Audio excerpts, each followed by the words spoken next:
দানমেকম কলিযুগে। কলিযুগে হচ্ছে দান, কলিযুগে হচ্ছে দান। এই জন্য আমাদের এই যে জ্যৈষ্ঠ মাস আসছে, জ্যৈষ্ঠ মাসটা হচ্ছে মল মাস, সম্ভবত 16ই মে বোধহয় ফলহারিণী কালী পুজো। সেই ফলহারিণী কালী পুজো রাত্রিবেলা বোধহয় 10টা পর্যন্ত অমাবস্যা, তারপর থেকেই মলমাস প্রবৃত্তি, মলমাস পড়ে যাবে, অমাবস্যা ছাড়বে মলমাস পড়বে পয়লা জ্যৈষ্ঠ। আবার 31শে জ্যৈষ্ঠ গিয়ে অমাবস্যা ছাড়বে 9টার সময়, মলমাস ছাড়বে। তাহলে অমাবস্যা ছাড়া অমাবস্যা ছাড়া এইটুকু টাইম হচ্ছে মলমাস। এই মলমাসটাকে আমরা যেমন মলমাস বলছি, এটাকে বলা হচ্ছে পুরুষোত্তম মাস। সেই পুরুষোত্তম মাসে কি কি করতে হবে তার বিরাট চার্ট আছে। গঙ্গা স্নান, ভাগবত পাঠ, ভজন, নাম গুণগান কীর্তন, এরকম। তার মধ্যে একটি হলো দান। এই পুরুষোত্তম মাসে আমরা যতটুকু পারবো, যে যেরকম পারবো সেরকম ভাবে আমরা দান ধ্যান করব, এই কথা লেখা আছে। সেই জন্য ঠাকুর সীতারাম দাস বলছেন, নামই হচ্ছে পরম দান, নামের থেকে শ্রেষ্ঠ দান আর কিছু নেই। সংসারে যত প্রকার দান আছে তার মধ্যে নাম দানের মতো আর অন্য কোনো দান নেই। অন্ন দাও, বস্ত্র দাও, তা মাত্র কিছুক্ষণের বা কিছু দিনের জন্য স্থূল শরীরে স্বাচ্ছন্দ্য বিধান করবে, স্থূল শরীরে, বাইরের শরীরটা। আর নাম দাও, তা স্থূল, সূক্ষ্ম এবং কারণ তিনটি শরীর অতিক্রম করে নামকারীকে পরম কারণে সম্মিলিত করে দেবে। তাহলে বোঝা গেল যে নামটা কি করছে। নাম না দিয়ে যদি আমি অন্ন দিই, নামদানটা কি করব না, বলছি, নাম যদি না, নাম যদি না দিয়ে আমি অন্ন দিই, যদি একটু বস্ত্র দিই, তাই না, তার হাতে কিছু টাকা পয়সা দিই, কিছুদিন থাকবে, তাহলে সেটা হচ্ছে স্থূল শরীরের জন্য। আমরা এখানে একদিন হরিনাম করলে হবে, তাহলে স্থূল শরীরের জন্য আমরা এটা দিলাম কিছুক্ষণের জন্য। কিন্তু যদি নাম দান করি, এই নাম দান বলতে কিন্তু শুধু নাম দেওয়া তাই বলছে না, এখানে কিন্তু আমাদের ভজন উপযোগী মানসিকতা তৈরি করার কথা বলছি। নাম শুধু করে নিলাম সেটা যান্ত্রিক ভাবে, আমরা যে ভাগবত পাঠটা করি না, ভাগবতের কথা বলি, ভগবানের কথা বলি, নানান রকমের ভগবত প্রসঙ্গ হয়, এটাও কিন্তু নাম দেওয়ারই সমতুল্য। কারণ যে হৃদয় দিয়ে, মন দিয়ে, বাক্য দিয়ে আমি নামটা করব, সেটা যদি আগে থেকে প্রস্তুত না থাকে, তৈরি না থাকে, ভক্তি মুখর না হয়, তাহলে কি হবে, ওটা চঞ্চল করে দেবে, ওই নামটা স্থিতিশীলতা স্থির করবে না। তার জন্য এইটা তাই বলছে কি যে সেই পরমানন্দময় পরম পুরুষে বিরহবিহীন মিলন আনন্দে অনন্তকাল নিরতিশয় সুখে অবস্থান করতে থাকবে। জগতে যত ক্রিয়া আছে নামের মতো আর ক্রিয়া নেই। নাম, ভগবানের নাম, ছোট ছোট নামগুলো আমরা করতে পারি। ক্রিয়া হচ্ছে 9টা। দেখো কি কি ক্রিয়া। আরম্ভ একটা ক্রিয়া, নিষ্কৃতি, আরম্ভ মানে শুরু করা, নিষ্কৃতি মানে শেষ করা। শিক্ষা একটা ক্রিয়া, পূজন একটা ক্রিয়া, নিশ্চয় উপায় মানে একদম ঠিকঠাক করবই, কর্ম একটা, চেষ্টা একটা, চিকিৎসা একটা। এর মধ্যে নামই পরমা ক্রিয়া। নাম করতে আরম্ভ করলে সকল আরম্ভের অবসান হয়ে যাবে। নাম করতে যদি আরম্ভ করে যায়, তাহলে অন্য কিছু আর আরম্ভ করার কোনো দরকার পড়বে না, নামটাই আমাকে সেটা করে দেবে। পরম পদে গমন আরম্ভ হবে। নামই সংসার হতে নিষ্কৃতি দিয়ে আমার পথে নিয়ে আসবে, ভগবানের পথে নিয়ে আসবে। যা শেখবার নাম, যা শেখবার নামই শেখাবে। যা যা শেখবার আছে, জগৎ থেকে যা জানার আছে, জগৎ থেকে যা বোঝার আছে, জগৎ থেকে যা পাওয়ার আছে, সেইগুলো সব নামই আমাদের। নামই কায়িক বাচিক মানস সকল পূজার শ্রেষ্ঠ। নামটাই কি? কায়িক বাচিক মানস সকল পূজার শ্রেষ্ঠ পূজা হচ্ছে নাম। নামই একমাত্র আমির অবলম্বনের বস্তু। আমি মানে হচ্ছে যে আমিটা, তাকে অবলম্বন করে থাকে। নামই নিশ্চয় করে দেবেন, নামই উপায় হয়ে আমার নিকটে আসবেন, নামই আমার আরাধনামূলক কর্ম হয়ে আমার প্রীতি সম্পাদন করবে। নামই চেষ্টা রূপ ধারণ করে সতত আমার সহিত মিলিত রাখবেন। আমার মানে ভগবানের, ভগবান নিজে বলছেন তো, ভগবানের সহিত মিলিত রাখবেন। নামই চিকিৎসা, অর্থাৎ ভবরোগ প্রতিকার করে দেহত্রয় রূপ ব্যাধি দূর করে দিয়ে আত্মস্বরূপ লাভ করে দেবেন। দেহত্রয় রূপ ব্যাধি। দেহত্রয় কেন? তিনটে দেহ কি কি? ওই স্থূল, সূক্ষ্ম এবং কারণ দেহ। আত্মস্বরূপ লাভ করবেন, আত্মস্বরূপটা লাভ করবে। সেই জন্য খুব সুন্দর করে ভগবান ভগবদ গীতাতে একটি শ্লোক বলছে, ব্রহ্মভূত প্রসন্নাত্মা ন শোচতি ন কাঙ্ক্ষতি। যারা ব্রহ্মভূত অর্থাৎ ব্রহ্মকে লাভ করেছেন, ব্রহ্মকে জেনেছেন, ব্রহ্মকে উপলব্ধি করেছেন, তারা কি? প্রসন্ন আত্মা। তাদের মন, বুদ্ধি, চিত্ত, অহংকার, বৃত্তি সব প্রসন্ন হয়ে গেছে। বুঝতে পারছো? সমস্ত কিছু প্রসন্ন হয়ে গেছে, মানে স্যাটিসফাইড। ন শোচতি, তারা কখনো শোক করে না। ন কাঙ্ক্ষতি, কারোর কাছে কিছু চায় না। এটা কোনো কিছুতে শোক করে না, আর কারোর কাছে কিছু চায় না। কারোর কাছে তাদের কোনো পাওয়ার বস্তু নেই, সামান্যতম এক্সপেকটেশন তাদের মধ্যে নেই। কারণ কি? তারা ব্রহ্মকে জেনে নিয়েছে। ব্রহ্মই তো পরমানন্দ। পরমানন্দ মানে পরম সন্তোষ। তাকে যদি একবার কেউ জানতে পারে, তারা আর অন্য কিছু জানার কোনো দরকার হয় না। তাই ব্রহ্মভূত প্রসন্নাত্মা ন শোচতি ন কাঙ্ক্ষতি। নামকারী পরম নির্বৃত হয়ে যায়। আপনার ক্ষুদ্র অহং চির বিস্মৃত হয়ে যাবে। ক্ষুদ্র অহং মানে কাঁচা আমি, যে আমিটাকে আমাকে পীড়া দিচ্ছে, যে আমিটা আমায় ছোটাচ্ছে, সেই আমিটা একদম নষ্ট হয়ে যাবে। নামই পরম ধর্ম। রাজা যুধিষ্ঠির ভীষ্মকে জিজ্ঞাসা করেন, কো ধর্ম? সর্বধর্মানাম ভবতো পরম মত। সকল ধর্মের মধ্যে আপনার মতে কোনটি পরম ধর্ম? ভবত মানে আপনার মতে, কোনটি পরম ধর্ম? কে জিজ্ঞেস করছে? যুধিষ্ঠির মহারাজ। উত্তর দেবেন কে? ভীষ্ম, পিতামহ ভীষ্ম। তিনি উত্তর দেবেন। তিনি কি বললেন? তিনি বললেন, আমার মতে, অর্থাৎ বিশ্বদেবের মতে, সকল ধর্মের অধিকতম ধর্ম হচ্ছে, সকল ধর্মের থেকে শ্রেষ্ঠ ধর্ম কোনটা? ভক্তি সহকারে স্তবের দ্বারা পুণ্ডরীকাক্ষের অর্চনা। আরে ভগবান নারায়ণের অর্চনা কিসের দ্বারা করবো? না, স্তবের দ্বারা। শুধু স্তব করবো না, তার সঙ্গে সঙ্গে ভক্তি থাকবে। ভক্তি, ভালোবাসা, প্রেম, নিষ্ঠা, আন্তরিকতা, ব্যাকুলতা, এসব দিয়ে ভগবানের একটা স্তব করা। এই সারা মাস আর কি একটা স্তব এখানে আলোচনা করে দেওয়া হবে। সেটা হচ্ছে চৌরাগ্রণ্য পুরুষাষ্টকম। আমাকে পাঠিয়েছে যেটা না? হ্যাঁ, ওই শ্লোকটা চৌরাগ্রণ্য পুরুষাষ্টকম। চৌরে অগ্রগণ্য মানে শ্রেষ্ঠ চোর, পুরুষ অষ্টকম। এটা সারা মাস পাঠ করতে বলেছি প্রতিদিন। হ্যাঁ, জ্যৈষ্ঠী মাসে পাঠিয়েছি যে ওটা জেরক্স করে আনার জন্য। হ্যাঁ, লিখে দিয়ে দেবো, একদম লিখে হাতে ধরিয়ে দেবো। পাঠটা শুধু করতে পারবো। লেখাতে হবে না, তুমি আমাকে পাঠিয়েছো তো, আমি ওটাকে জেরক্স করিয়ে দিয়ে দিলেই হয়ে যাবে। খাওয়াটা করতে হবে, খাইয়ে দিতে পারবো না। নামের মতো আমার মতে অন্য কোনো স্তব নাই। নামই পরম অর্থ। এই অর্থ লাভ করলে মানুষের পাবার আর কিছু বাকি থাকে না। আরে নামের বলে আমাকে পায়, তখন আর কি বাকি থাকে? তাহলে নামের দ্বারা ভগবান বলছেন আমাকেই পেয়ে যা। তাহলে ঠাকুর কি সুন্দর একটা উদাহরণ দিচ্ছেন না, যে রাজামশাইয়ের ইচ্ছা হয়েছে, রাজামশাই বললো আমি আমার সব জিনিস দিয়ে দিতে চাই। রাজামশাই ইচ্ছা হয়েছে, বললো কি করে দেবেন মহারাজ? বললো কালকে সকালে ভেড়া পিটিয়ে দাও সব, কালকে সকালবেলায় আমি সব জিনিস বাইরে বার করে দেবো, আর যে যে জিনিসটা এসে ছোবে সেইটাই তার হয়ে যাবে। রাজামশাই সিংহাসনে বসে আছে টপে, আর সব রাজামশাই যা জিনিস সব বাইরে বার করে দিয়েছে, দরজা খুলে দিয়েছে।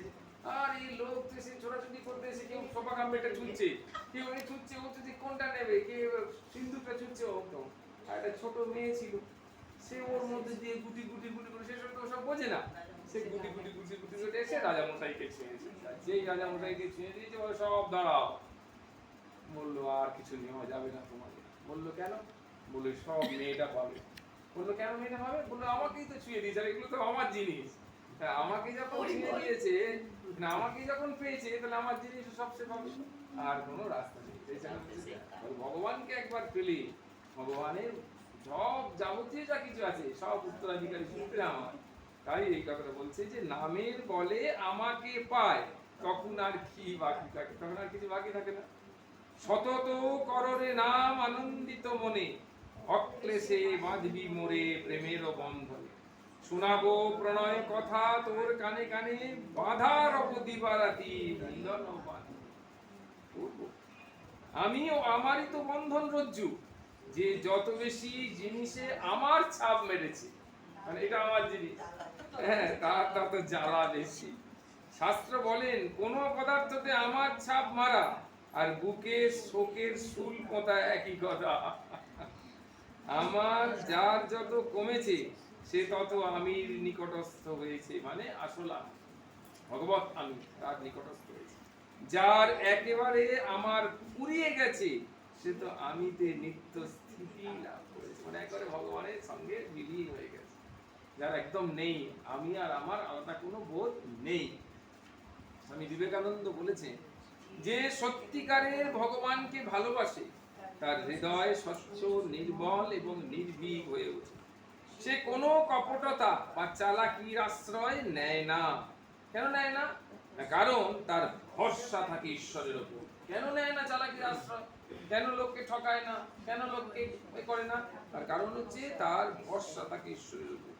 এই ভালোবাসা মানুষকে ভিতর থেকে শক্তিশালী করে এবং জীবনের সকল ভয় ও সংশয় দূর করে দেয়।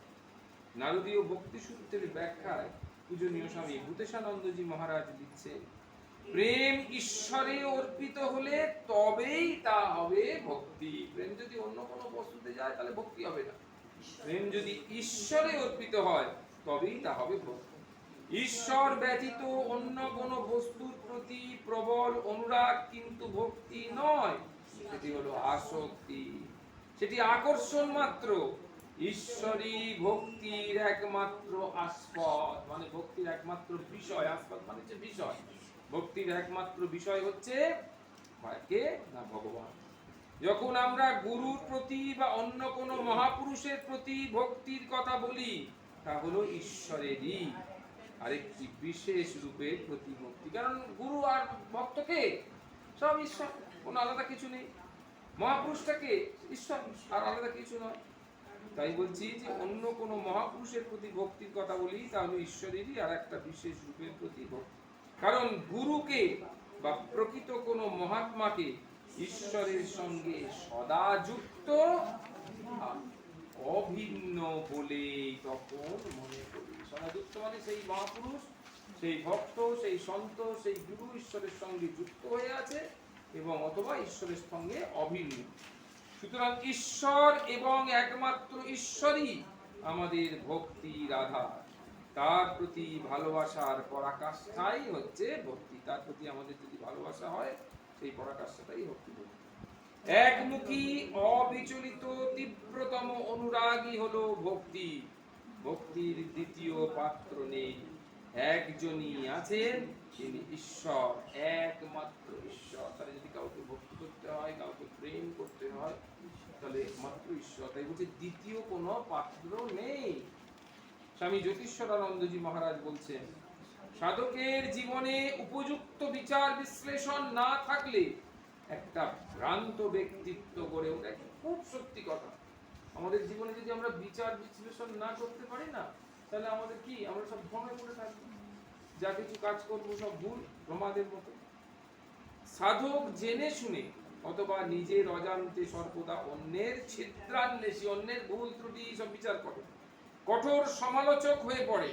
নিজের দোষ সে গৌণবোধে উড়িয়ে দেয়, অথচ বিচারের ক্ষেত্রে তার মানদণ্ড হয় নির্মম। তার মানে কি, সে হয়তো এরকম নিজের দোষটাকে গুলো সব গৌণভাবে উড়িয়ে দিল, কিন্তু যখন তার বিচার হচ্ছে উপরে গিয়ে, তখন সেটাকে আর উড়িয়ে দেওয়া হচ্ছে না।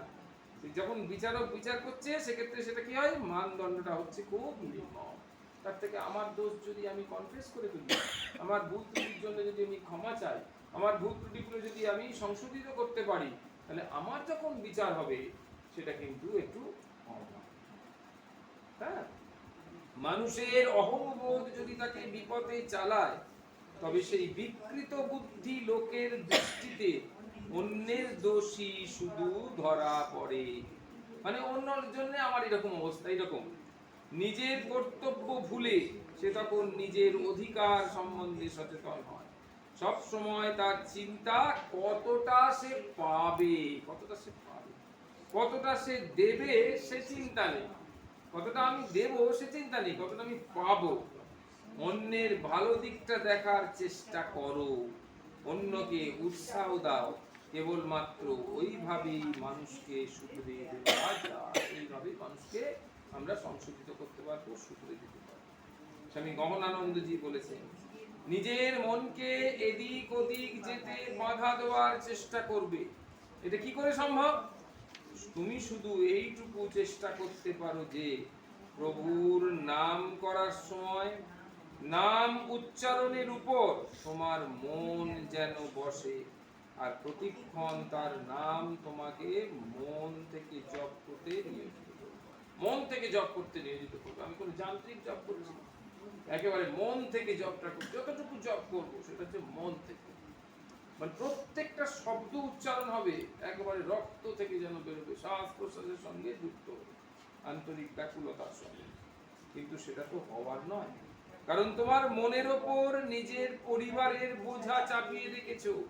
যতক্ষণ না তুমি ভালোভাবে বুঝতে পারবে যে প্রভু কর্তা, ততক্ষণ এই বোঝা থেকেই যাবে। প্রভু এই সংসারের কর্তা, পরিবারের কর্তা, জগতের কর্তা, সমাজের কর্তা, কোনো কিছুর কর্তা আমি নই তো, তাহলে আমার বোঝাটা কিসে, তাই না? তাই বলছি, তোমার পরিবারের সকলের মঙ্গল সেই প্রভুর উপরেই নির্ভর। এটি দৃঢ় ধারণ করলে মন চেষ্টা ছাড়াই প্রতিক্ষণ নাম নিতে থাকবে। চেষ্টা ছাড়াই, কোনো চেষ্টা লাগবে না। তো এইভাবে আমরা যদি শুধুমাত্র নাম করে যাই, বলছি এটাই বোঝা, তাহলে ভগবান বলছেন কি যে শুধুমাত্র কর্তৃত্ব অভিমানটা ত্যাগ করতে হবে, অর্থাৎ কর্তা বোধ, আমি কর্তা নই, তাহলেই হয়ে যাবে। এইটা আমরা যতটা করতে পারবো, তাহলে মন চেষ্টা ছাড়াই প্রতিক্ষণ নাম নিতে পারবো। তাহলে এইভাবে আমরা করবো, চেষ্টা করবো যতটা পারি আর কি। ভগবানের কাছে প্রার্থনা করতে হবে যাতে ভগবান আমাদেরকে এইরকম ভাবে মনটি যেন জপের সঙ্গে একদম লীন হয়ে যায়। যতটুকু জপ করি তখন যেন মন আর অন্য কোনো চিন্তা না করে। প্রত্যেকটা মন্ত্র উচ্চারণ জিহ্বার আগায় যখন মন্ত্র উচ্চারণ করবো, নাম উচ্চারণ করবো, সেটা যেন একেবারে মনের সাথে কানেক্ট হয়ে থাকে, কোনো লুজ কানেকশন নেই। লুজ কানেকশন হলে তো ব্লিঙ্ক করবে আলোটা, না? হরে কৃষ্ণ কৃষ্ণ কৃষ্ণ হরে হরে, হরে রাম রাম রাম হরে হরে, হরে কৃষ্ণ কৃষ্ণ কৃষ্ণ হরে হরে, হরে রাম রাম রাম হরে হরে, হরে কৃষ্ণ কৃষ্ণ কৃষ্ণ হরে হরে, হরে রাম রাম রাম হরে হরে, হরে কৃষ্ণ কৃষ্ণ কৃষ্ণ হরে হরে, হরে রাম রাম রাম হরে হরে, হরে কৃষ্ণ কৃষ্ণ কৃষ্ণ